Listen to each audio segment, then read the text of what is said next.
Good morning, good morning, good morning. Nice to see you. And nice to be back in an event related very closely with the Dubai Chamber. You know, we have a saying that imitation is the best form of flattery, right? We know the cliche, imitation is the best form of flattery. I think that's apropos this morning because many governments around the world have a so-called Silk Road strategy. It's been a phrase that's been around for about a decade, but few have actually implemented a Silk Road strategy tilting to the east, in this case, east and north, from here all the way to China. I think this conference that we're convening here in Dubai for a 2-day period is actual proof that the Silk Road is being rebuilt on a daily basis. It's been a priority for the Chinese government, it's been a priority for the UAE government, and all those links that are going in between. I think the best example of that in real time was the visit of His Highness, the Crown Prince of Abu Dhabi, Sheikh Mohammed bin Zayed, and a very large government and business delegation that visited both Mumbai and India and Bangalore to try to leverage the trade links between here and India. $60 billion of trade over a long history, trying to boost that 60% over the next decade. That same sort of strategy is in place in the CIS and the Caucasus. Most think of that belt as one only dependent on energy. But if you go back 20 years, the seeds were being planted for the UAE to forge trade links, air links, tourism links for the next 25 years, and they're starting to bear fruit today. Now, the tendency, of course, is to halt when things hit rough times, when the growth slows down or when energy prices are low. But what is happening today is we're having an engaging discussion to go to the next stage of that trade engagement, that tourism engagement, and travel engagement as well. It's an incredibly good sign that when more turbulent times hit, that trade partners don't run for the hills or run for cover. And I think that's evident today. That's kind of the basis of our discussion for the next hour. I want to let you know that we have the app that is active, so send your questions to me, and I'll have the iPad on the stage here as well. We have 2 podiums to be able to have your engagement with microphones from the stage, and actually it's a really good way to see your face and get your questions face to face. First, let's give a warm welcome to our 3 panelists, and we'll go into our hour-long discussions. First, His Excellency Hamid Bouamin, the man who convened this conference. He, of course, is the President and Chief Executive Officer of the Dubai Chamber of Commerce and Industry. Warm applause for him.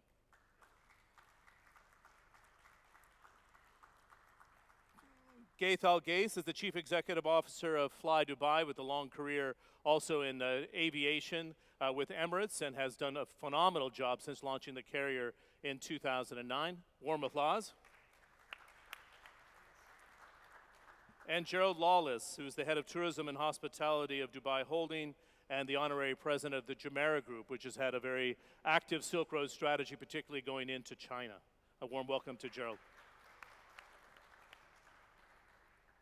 Gentlemen, thanks very much. So as I suggested, we'll have about 45 minutes for a conversation in a roundtable format, and then I want to open the floor for 10 minutes. I've got a pretty good eyes. I put my contact lens in, so that's a good sign. So I can spot you. But if you want to keep the process going even more smoothly, just hop up to one of the podiums.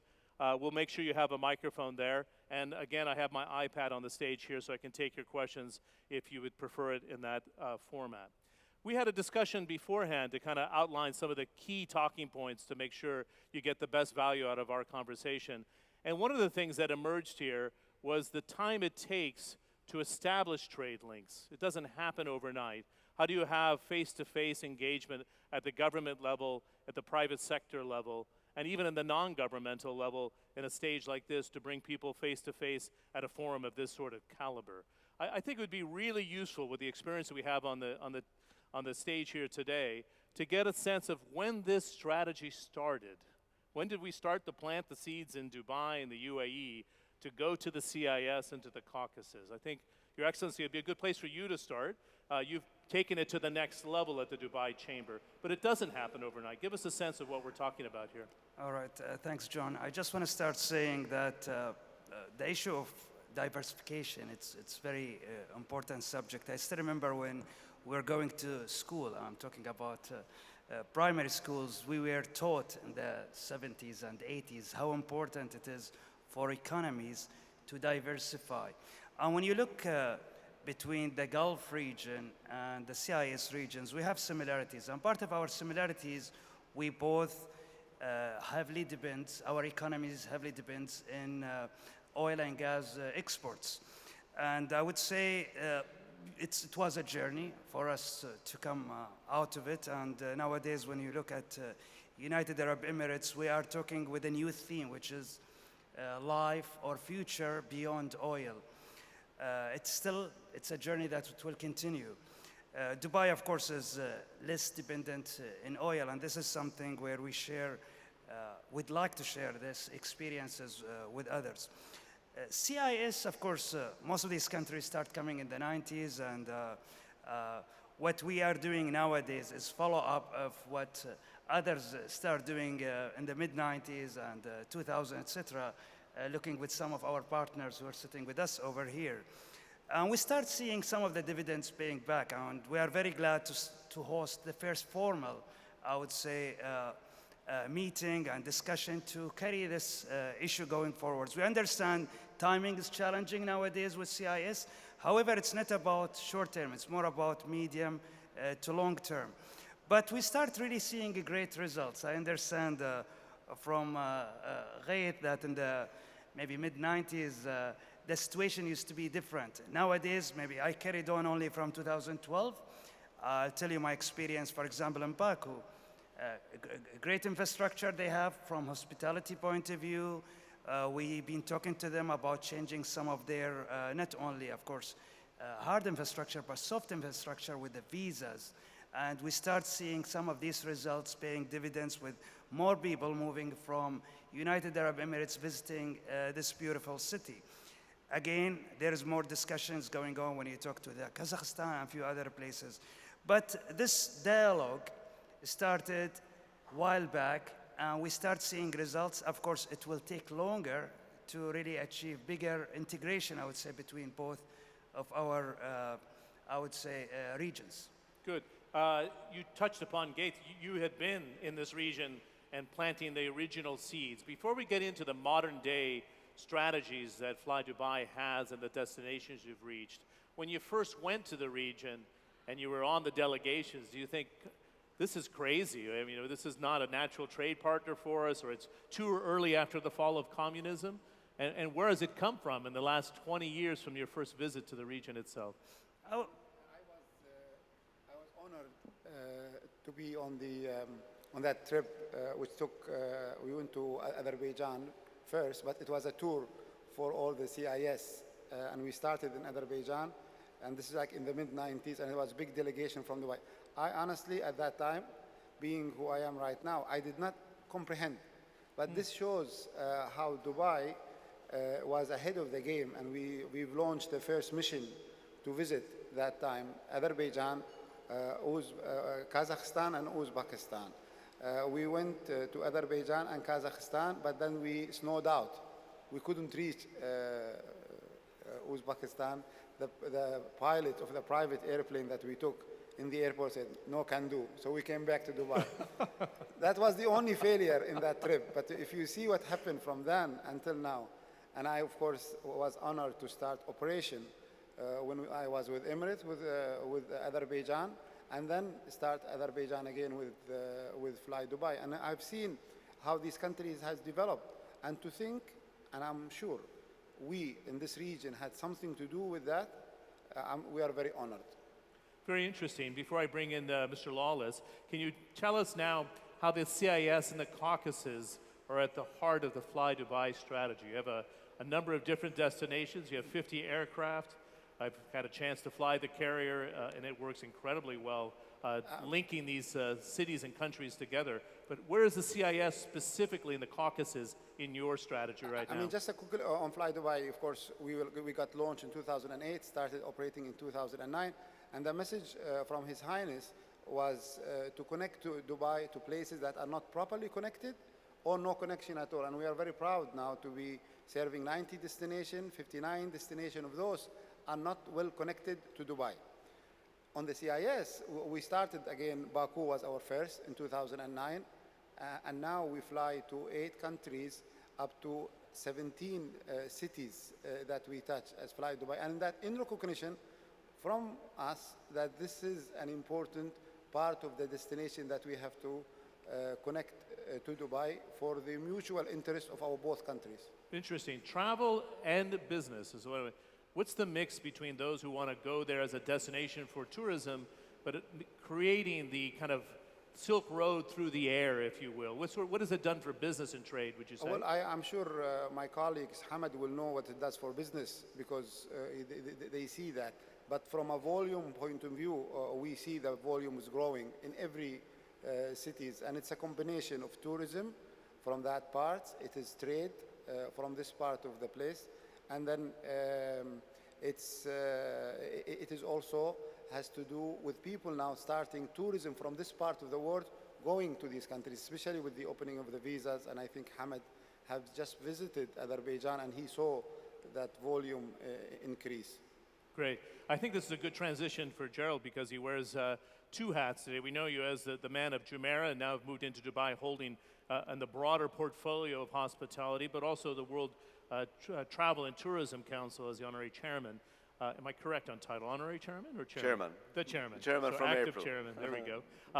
Chairman-elect. Why is it so important? And I know the two other members of our panel want to chime in on this debate as well.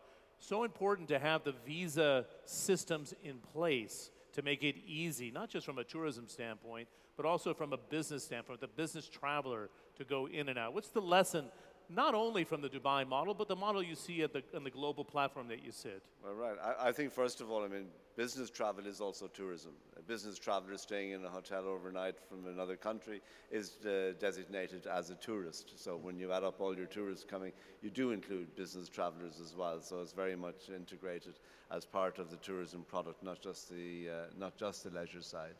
But if you think back, it must have been now about 17 years ago when His Highness Sheikh Mohammed actually introduced a system here where he allowed 29 different countries to get access to the United Arab Emirates without a visa. And this was quite revolutionary at the time. And I think it was a great example because even then we were saying within our industry, look, every country has its national pride. So if we're willing to allow one country to come here without a visa, that country should reciprocate. And it's this reciprocity that's really causing a lot of the slowdown in the opening up of visas on an international basis. But Dubai went ahead, the United Arab Emirates went ahead and offered 29 countries free visa access without necessarily having reciprocal arrangements. Now look what's happened. Schengen last year actually said, well, citizens of the United Arab Emirates can now travel and enter the Schengen area without a visa. So it may have taken time, but it has come around. And the reciprocal arrangements will eventually come.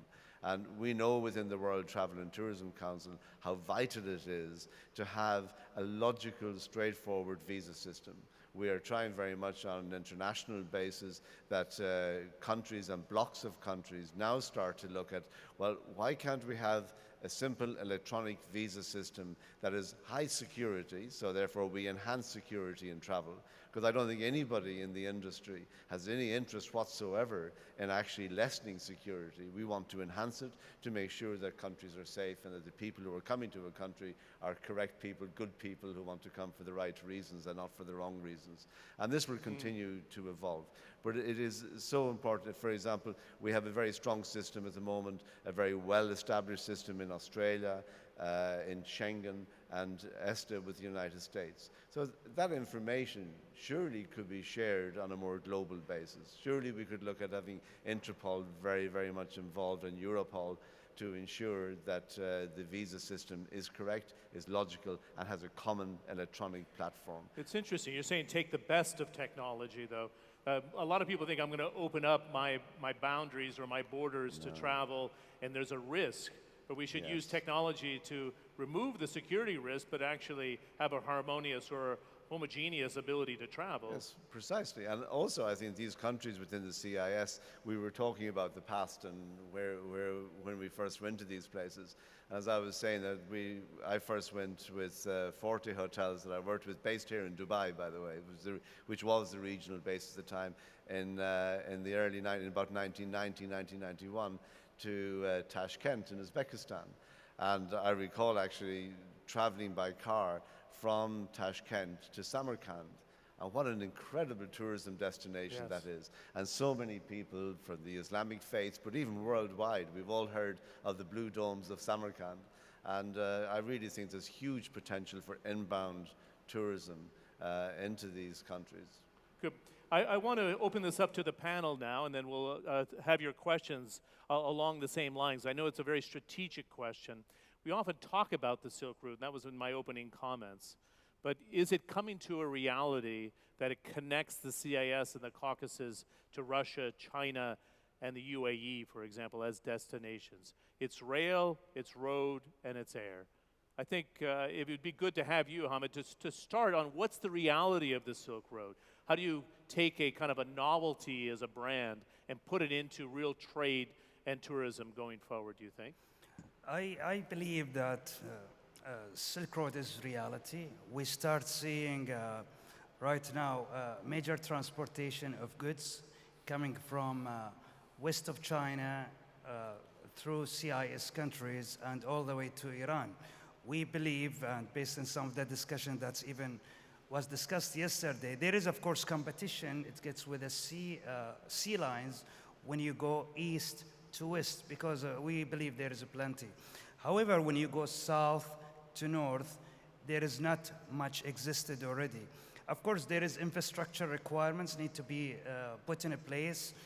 Dubai is well positioned in this part of the world, and part of this infrastructure is already existing. Kazakhstan as a discussions, and a few other places. But part of the thing we are talking about, whether Dubai to Moscow or even South Africa to Moscow, but that's a possibility. That can open a lot, I would say, of opportunities. If you look at the Gulf region, we depend heavily in importing agriculture from different parts of the world. CIS is a close proximity, and they can grow a lot of that. However, we don't have a lot of trade between both of our regions in these products. So if we can have this infrastructure put in place, we believe that trade can be something we can grow between both of the regions. And that can be a very good addition to CIS countries in terms of diversifying their economies, growing the trade. Interesting. We talked about the rail link between China going to Iran and carrying on to Europe. Just give us an idea of what you thought of it. I mean, there's this massive cargo train that was running through the Silk Road. It's not a novelty anymore. It's actually coming to reality. Well, I think it's fabulous. And also what it does actually is that you have this idea, this romantic idea of the Silk Route, and this resonates. I'm talking now more about leisure tourism rather than, say, freight. And what an opportunity it is that it won't be that long, but I'm sure it's probably available already, where you can go by train from Beijing to Paris or Beijing to London. And why not? What a journey that would be, even if you don't do it all in one go. In my home country, Ireland, it has the longest Atlantic seaboard in Europe because it is such a jagged frontier. And they recently introduced what's called the Wild Atlantic Way. Nobody had ever heard of this before, but they signposted it all the way. It's now been designated as the longest signposted route in the world, very much like the route from, is it 101 from LA to San Francisco. And suddenly people are traveling to Ireland just to go on this route. Similarly, I think the Silk Route for travel and tourism, but particularly for tourism, could really capture the imagination. I know the gentleman here can talk about trade and the logistics. We see trains in America about 2 miles long, full of freight, but why not do it on passengers as well? And I understand there is a train that goes now from eastern China to western China, which gets right up into the Himalayas, which gets up to about 4,000 meters, where they even have to consider the elevation there. So it's very interesting. Good. And how do you build that through the air, Gates, would you say? How is it coming to life? And are cargo services going to be an increasing part of the equation for you? I mean, we in the airline business, of course, we complement the infrastructure here of Dubai. And you know, Dubai is a hub for product, services, and goods. So when we talk about this connection, you hook up to Dubai, you hook up to this 2.5 billion people. And when you talk about trade, I mean, our trade links that strengthen Dubai is the port, the airport, and even the DAOs. I mean, when DAOs is an effective distribution network to all of East Africa. So people who are wanted to trade with East Africa through Dubai can use the conventions methods, which is sea, and even DAOs. So looking at the CIS, if they wanted to do business through Dubai to all of this region, Dubai is the right place, and vice versa. And that's why we stand in the middle. It's not always east and west. It is, as Hamad said, it is north and south, and we can be the link. Of course, there are certain logistics issue. How do you actually connect from here to the CIS through rail, which I don't understand. But having the airline makes it easier to fly over also and make that connection. Good. Before I bring in Hamid again, my colleague Richard Quest wants to do a around the world trip going on discount carriers. And he said, yeah, I'm going to engage with Fly Dubai and do a couple of links. And I said, well, it's not really fair because Fly Dubai has redefined discount carrier. You're not really suffering when you're flying on Fly Dubai. It's kind of like business class, but at a good price, is the way I saw it, at least. You know, I don't want to get into his program because he's talking about the ugly, the beautiful, and whatever. Yes, exactly. Something like that. So hopefully we will show him the way it's done. I told him to stay off of it because I really like flying it. We don't want to spoil it for everybody. I took it to Georgia. Yeah, exactly. Yeah, but it's amazing with the trip to Jumeirah. You had a comment with regards to building the Silk Road. I just want to comment again to the Silk Roads. You know, Silk Roads, historically, I would say it's China, Europe, and that will benefit definitely the CIS. But even if you look at the history, there is this Northern Corridor, which we are talking about right now, reviving the Northern Corridor. But it's very important to know that it's not necessary, you know, we stick with the old historical routes. We believe right now with technology, with all the changes that's happening, these roads, it just should smoothen the trade and smoothen the movements of people and goods, of course, and services nowadays, in whatever possible way that will make it more competitive. And the issue of competitiveness is very important because I was in China, and when we start talking from Dubai perspective that Silk Road is very important for us, they were saying, yes, but that's China, Europe, stay out of it. But this is where we feel, no, there can be a role for other hubs, and definitely Dubai can play a big role in that going forwards. Well, you brought up a very good point. I'll come back to Gerald here. What's the DNA of a successful hub? Before we came out, Jared and I, we did the Dubai Eye and discussed about what are the ingredients or the right DNA of successful hubs, whether a successful trade hub, financial hub, energy hubs. We often hear the cliche, I want to establish a hub, but what are the correct building blocks, and what is the information that we can share with those in Baku or Astana, Tbilisi, who want to try to replicate, if you will, the UAE model? Hamid, you want to start there? Yes, I want to start with that. It's very important to address the issue of infrastructure. And here we're not talking only about hard infrastructure that need to be put in place, but also the soft infrastructure. That's around ease of doing business. That's around laws and regulation, the visas that we just talked about. These two elements are very important. Of course, nowadays with the world we are living in, the issue of safety and security is also very important. But all this really brings us to the issue of infrastructure, whether soft or hard. Good. Gerald, you wanted to jump in? I'll come back to Gates. Go ahead. Please. No, I just wanted to say something about the soft because I am very much into the soft because this is the one that people don't see. And you mentioned Georgia, and I wanted to say, for example, even though Georgia might not be part of the CIS or is, that's another issue. As far as soft issues are concerned, we had an issue with Georgia with regarding to travel. And then they came and they said, what's the problem? And we said, visas. And then we looked into it. Within weeks, they changed the visa regulations to allow residents of the United Arab Emirates and the Gulf to go to Georgia. Of course, this enables business because business people in Dubai are not only Dubai nationals or UAE national. So having that rule change so quickly means that they are in business and then they want to change for business. And this is what we need to also say to our friends from the CIS, is that yes, you allow people from the UAE, for example, to come for visa, but residents also should be allowed, just like they are allowed now in Georgia and then in the other. So it's a combination of hardware and software, is what you're Absolutely. saying, and to be able to adapt quickly. Gerald, do you want to jump I in? think also on the visa issue, it's also a state of mind, and that really, if we look at ASEAN, the ASEAN countries now having set up their own economic area, that really would be good for the CIS. Right, at the moment, CIS citizens can travel pretty well freely within the CIS, but that they have a coordinated approach to the issuing of visas, so that one gets a visa from outside the CES for the whole of the CIS, rather than just country by country having their own individual initiatives, which you get a lot of inconsistencies. Like, for example, not CIS, but in China, some years ago, they brought in a 72-hour visa for business people. But I've always said, well, if I'm good enough for 72 hours, couldn't I be good enough for 72 days? You know, why does it have to be like that? So you do get a lot of these inconsistencies.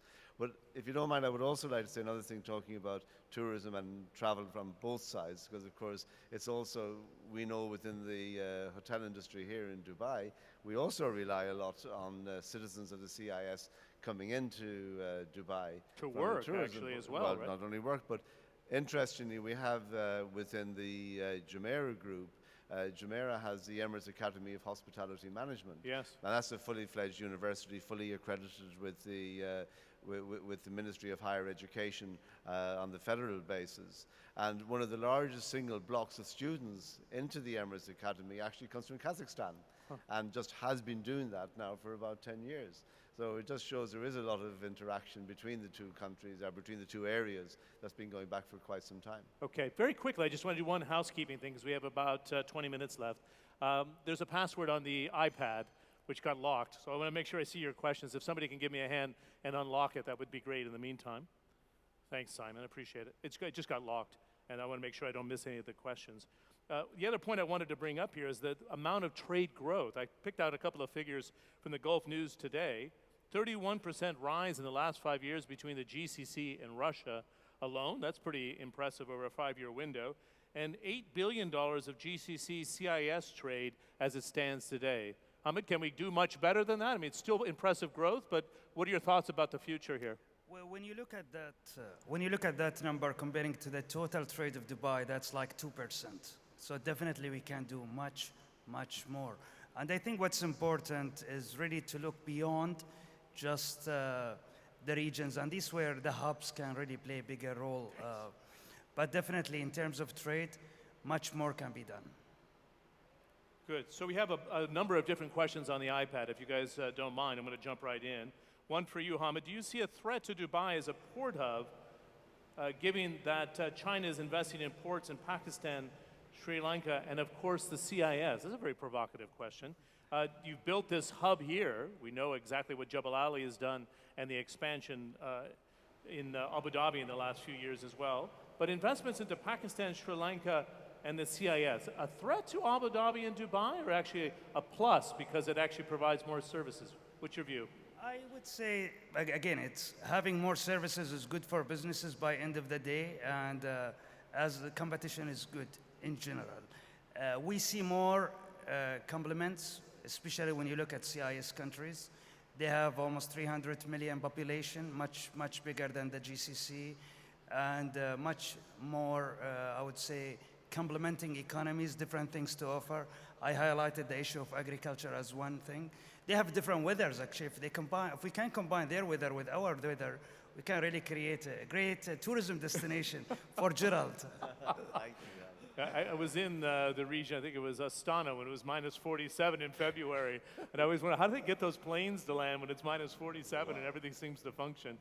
My friend was laughing because I had the long underwear and insulated socks. I don't think you'll need it there. It's like, at minus 40, I think we'll need it. I think it's a pretty fair bet. Question for Gaith from the floor. The difference between inbound and outbound cargo traffic on your CIS and Caucasus routes today. How much do you have going there in trade? How much do you have coming back? Is it, I mean, first of all, what's the split here? as far as Fly Dubai is concerned, cargo is a small business for us because our type of aircraft does not carry a lot of cargo. But in terms of ratio, we can see different countries, for example, more outgoing from here to those than vice versa, because a lot of the people who come to Dubai, I mean, Azerbaijan is one, Turkmenistan, I know, is a good. People come for shopping, so they shop in Dubai as traders, and then they go back. I remember in one country, once I saw a spike in the number of passengers, and I said, "What's happening here?" He said, "Oh, in this country, don't want to mention the name, of course." They said because the rules regarding importing cigarettes have changed, so now people are rushing. They buy cigarette and they take it as baggage, and then they go back. So That's hand baggage cargo that I guess. it's is more right. from this side, more from the UAE to the CIS than vice versa. the cargo. Okay. A question for Gerald to apply to the hospitality sector for you. Investments in management contracts in Shanghai. China is a really important market for Jumeirah, and I would imagine for the broader Dubai holding group. Baku has a resort going up in St. Petersburg. How about the greater CIS Caucasus now? What do you think for Dubai holding going forward? Yes, I think for Dubai Holding and for the Jumeirah Group, and certainly now the Jumeirah Group has not just the main brand Jumeirah Stay Different, but it's also got its contemporary lifestyle brand, which is more in a 4-star level, called Venue, that I see great opportunities, particularly initially in the capital cities of the CIS states for the company. Also, getting to know Azerbaijan a bit better from having traveled back and forth to Baku. There is great leisure potential, not only in Baku itself, and I as an aside, I think that Baku as a city is a lovely city and really has a lot going for it, and I'm sure it could promote itself to get a lot more business from this part of the world to Baku on a leisure basis, but also going into the countryside and areas right through to skiing, to beautiful forests and everything. And as you mentioned, Georgia earlier, though not officially part of the CIS, I think has also a huge potential for us. Certainly have. I've absolutely. had a chance to visit, as I Yeah. said, on Gates' flight to Tbilisi. Hamid, a question for you. You've opened up an office, if I'm correct, in Baku Yes. as a Dubai chamber. Are you going to replicate that model and open in other parts of the CIS or the Caucasus? What's the plan? Actually, our Baku office was established in 2012. That was our first, I would say, commitment to that region to share more information, try to understand more by being a presence over there and supports our members to grow in that region. We start seeing very good results, I would say 3 years later. The opening of Visa was one great thing. So we start to see the retail sector, some of our players exist over there. Of course, hospitality is one of the areas. One thing about CIS is really every country is different than the other. And though our initial model was through that office we can cover the whole region, which we did partially, but we are definitely considering to be in other parts of CIS to be able to expand the relationship further. Great. Any questions from the floor? Please go ahead and hop up to the podiums, because I got plenty of questions here to carry us, but I'd love to have some engagement from the floor. So do we have the microphones ready on the podiums? It'd be very good. Don't be bashful. We'd love to see the questions from the floor as well. I think it would be remiss, if I can put it that way, if I went through an hour-long discussion, didn't tackle some of the challenges. What are some of the challenges that people have hit? If I look at the World Bank Ease of Doing Business survey or the World Economic Forum competitiveness survey, the CIS countries wouldn't probably rank very easily in the top 50. I think that's accurate. I haven't looked at it for 2016 and the 2015 results. With the exception of Georgia, actually. With the exception of Georgia, that's a very fair point. Yes. A very fair point. And I know they've worked very hard through the Asian Development Bank and the EBRD to improve that. In fact, they had the EBRD meeting there That's right. this year. Give us a sense of some of the bureaucratic challenges or the issue of corruption that needs to be tackled for the comfort level of the Gulf investors to say, I feel good going in. Do you want to start, Hamid? I would say these economies are new economies. They are challenged when it gets to ease of doing business. And there are, of course, current other challenges such as the limited growth of their economies, the devaluation of the currencies. And of course, the ease of doing business, as we indicated more than once in this dialogue. I see this can be opportunities for them to be able to take their economies to the next level. As we indicated, Georgia actually consider a model for not only for CIS, but for the rest of the world of how quickly they were able to make major reforms and improve their legal system, their regulations, and put many things in order. Of course, maybe Georgia, they have one of the best soft infrastructure. They lack some of the hard infrastructure. But with the other countries, it has other challenges. But this is considered one of main challenges of these economies. Looking at many of the emerging countries, usually this challenge exists. It depends how you want to take it forwards. It takes years, especially with young economies such as the CIS. But we believe if they can invest in that, they will be able even to attract more and more investments. Current time is good to do that, again, during difficult times. With all the privatizations of businesses, with the low valuation of their businesses because of the currency, it can attract investments. But this is a prerequisite to try to look at whether the issue of transparency or ease of doing business. Okay, very good. I think it's interesting to bring it up for you as well. Going into a market, everybody thinks, okay, Fly Dubai or Emirates or Etihad wants to open up a airline link, and they think, oh, it's just very easy. But you have to worry about the airport infrastructure, baggage handling, catering services. What are you finding when you go into a market and say, I want that as a destination? What sort of guarantees or support are you getting on the ground from airport operations that you see in these markets? I mean, usually in general in aviation, there are very set clear rules that if you are not at that level of safety and security, you will not be allowed to call yourself an airport. And also our civil aviation, they have very strict rules, so we cannot just go to any place. We audit the place, and we have not had any challenges in the CIS, a place that we wanted to go that we couldn't go for any reason like that. And if I may, John, just to jump in on this issue of challenges, because I think this is a real issue, and I felt it when I traveled to this region. Of course, the collapse of the prices of oil and the currency had an adverse effect on everybody. But you see it when you travel to the former Soviet or CIS, and it is a good time, and that's why we are having this conference, because we wanted to share our experience.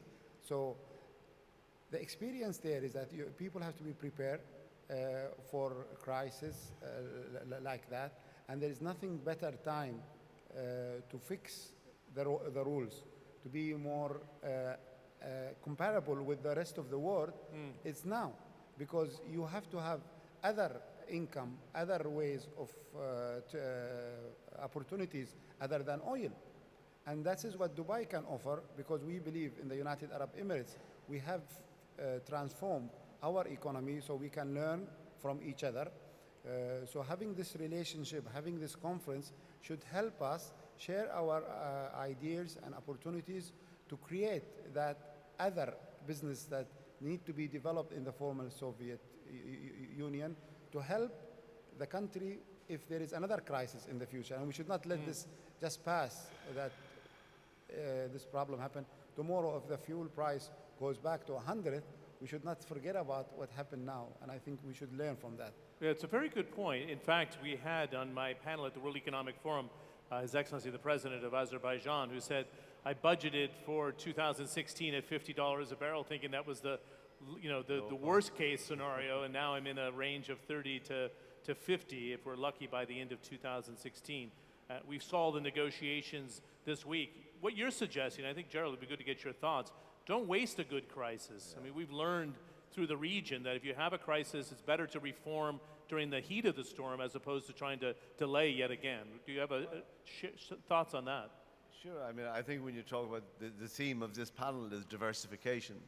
And I guess necessity is the mother of invention, and the necessity now to diversify is there, because as Gates is saying, with the oil price as it is, we just got to look at other ways to be able to stimulate the economies. And certainly with travel and tourism, one of the advantages of a low currency is that you become more attractive price-wise for visitors to come from outside. And the reverse, of course, applies, as we see with the dollar affecting travel and tourism in different parts of the world. So there is great opportunity, particularly now, to diversify, and there is great need to diversify. And I'm sure that's why we're here, and that's what everybody is talking about, and hopefully we'll Was continue. it difficult for you to get the Jumeirah brand known in Central Asia? I'm kind of looking at the relationship here. Once, say, Hamid does his work and gets the delegations there, Gaith opens up an air link and people start to travel back and forth. When do the regional brands get well known and the comfort level go up high enough to say, oh, I see, I was opting for an American or a European hotel brand. Jumeirah's on my radar now, or another brand that you've introduced, as you suggest, with Venue? Well, precisely. I mean, that is what Dubai has done for the brands like Rotana, brands like Jumeirah, and now Venue, in that because there is so much cross-communication, there's so much trade, so much travel between both regions, and indeed we've always said within the Jumeirah group, for example, that Emirates Airlines, by opening up a new route, creates great awareness for the Dubai-based brands, and particularly within the hotel-based brands, because they increase the awareness of Dubai. By doing that, they increase the awareness of a place like Jumeirah. If we look at the business we get now from South America in comparison to what we would have got before, and of course Airlift, with the Fly Dubai or Emirates, Airlift is the main artery, is the lifeblood of the tourism industry. So for sure what Dubai has done by creating awareness of the UAE brands, and the UAE has done as well itself, helps a brand like Jumeirah to get into the CIS, because everybody knows about us. It's interesting. 5 years ago, I never really would have thought that the Dubai and Abu Dhabi would be the hubs for the Africans going to Europe. And what you find today are Ghanaians and Nigerians and South Africans coming here for 2 or 3 days, resting, rebooting, doing business, and then moving on to Europe and vice versa. Can we see that now as Dubai serving as a hub, if you will, for Africa, CIS, Russia, and China? Do you think this is a natural evolution of north-south connections? Hamid, is it a reality? Because I know the effort to go into Africa and the work that you've done at the Dubai Chamber, the work into the CIS, do you actually see these things converging in the next 4 to 5 years in a realistic way? I think it's all about the connectivity. So if you talk about people traveling, it's what Emirates Airlines put in Africa, and now of course what we see Fly Dubai is putting with the CIS countries. Making it easy and competitive from pricing point of view will definitely connect these regions through Dubai with the rest of the world. From business perspective, also the same thing can happen by having more and more businesses exist across these regions, having similarities to do business with their imports, exports, shared services, etc. One thing I want to say also, actually I looked at some statistics and it's interesting when you look at Dubai 25 years ago and how tourism evolved over here. In 1990, number of tourists we have in Dubai, less than 1 million. We closed last year, 2015, 25 years later, with more than 14 million tourists. When you look at the airports, 25 years ago, 4 million visitors to Dubai international airports. This year, 78 million. So things kind of grow. It's a possibility. It takes time. As long as there is the will, the leadership, the infrastructure put in place, things can happen. And right now, actually, between trade, tourism, logistics, financial services, that's 70% of the GDP of Dubai. And that's much more sustainable. When Gerald was saying it's a necessity, diversification is a necessity, and it's about sustainability and the future. Great. Gerald? Yeah, And then we'll take a also question think from the floor. Hamid has just mentioned as well, and sometimes we forget it, but logistics and actually the Jebel Ali Port, Port Rashid, and what that does in terms of TEUs, which is now by 2017 will be capable of handling 20 million TEUs. It's just amazing, how much comes in. Air sea transshipment, I think we're in the top 5 worldwide. Absolutely. And in the top 9 worldwide as far as TEUs are concerned. It shouldn't be forgotten, and how many ports are run around the world by Dubai Ports World is just amazing. Oh, it's unbelievable. That is a very good point. I'll finish on an anecdote before after we take our questions from the floor. If you can identify yourself and then direct the question, it'd be great. Thank you. My name is Nina Chanishvili Bilge. I'm from Global Business Development Center, Georgia. First of all, Your Excellency, thank you very much for making such a nice comments about Georgia.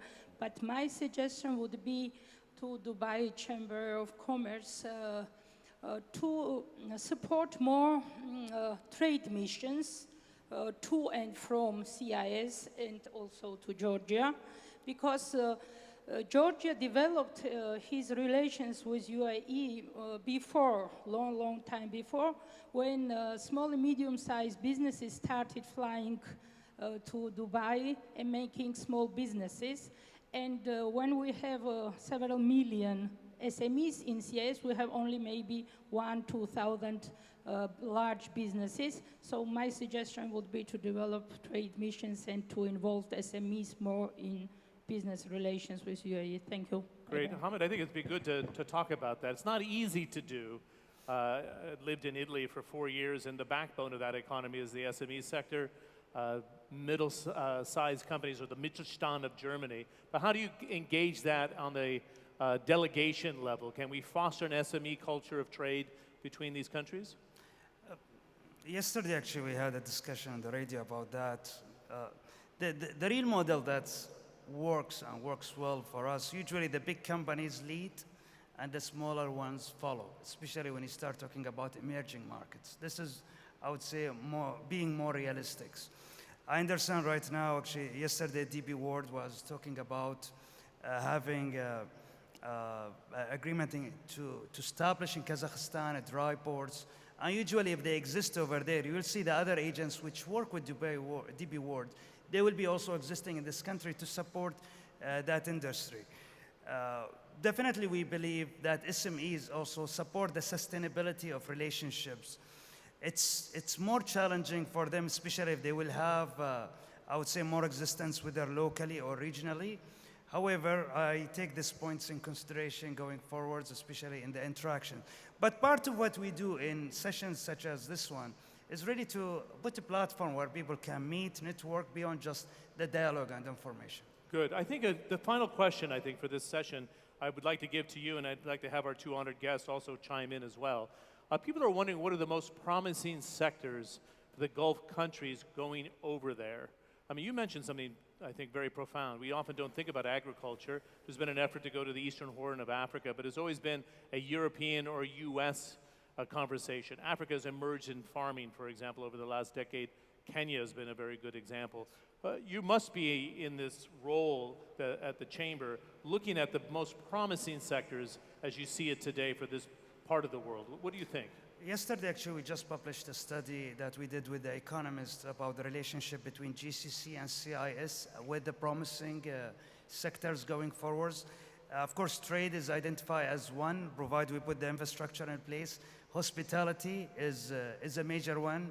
Of course, Jumeirah is one example, but that can be replicated elsewhere. A lot of people in that part of the world recognize some of the brands such as Jumeirah, and they like to use it. And with the openness of their economies, trying to attract tourism from different parts of the world, that works. Retail is another one. Of course, it requires maybe more openness from these countries. We start seeing MAF, for example, opening, and they already exist in Georgia, they exist in Azerbaijan.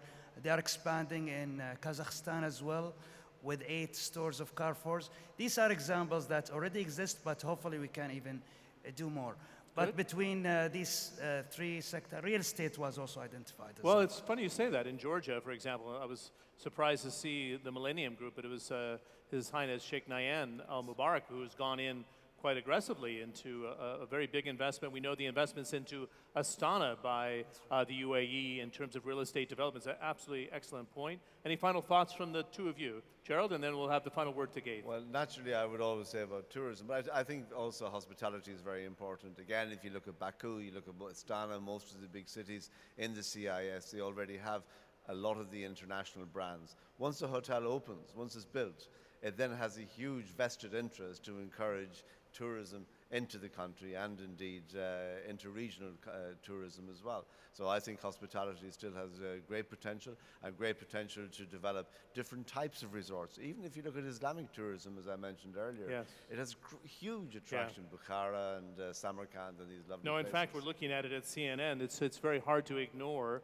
a population of almost 1.8 billion people and the economy that's built around travel, tourism, hospitality, and food. Gates, final word to you. So maybe some of the markets you're looking at for the future. Well, we will continue to expand in the CIS and in Africa, but I just wanted to complement one word to what two gentlemen said about what we can import from the former Soviet Union. And I think it's the human resource, because the people, and I think they are very good disciplines, they're young and hardworking, and if we can attract more people to come and work in Dubai, those always going to be ambassadors for the future who learn here and go back.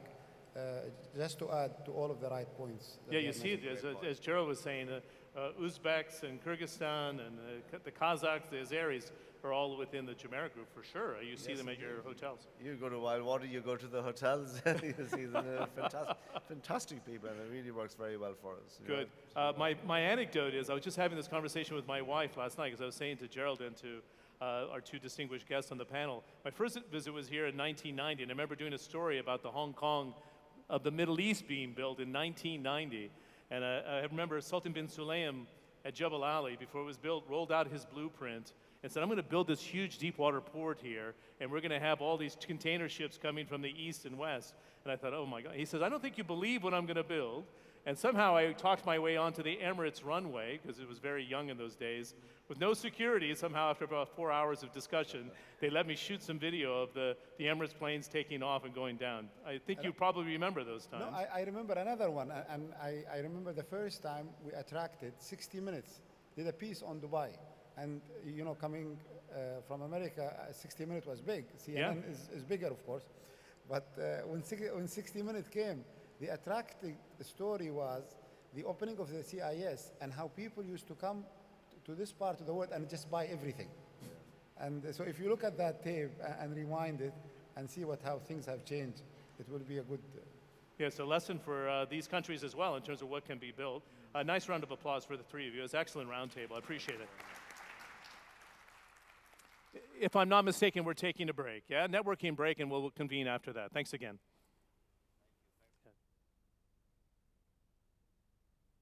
We will now have a short networking break.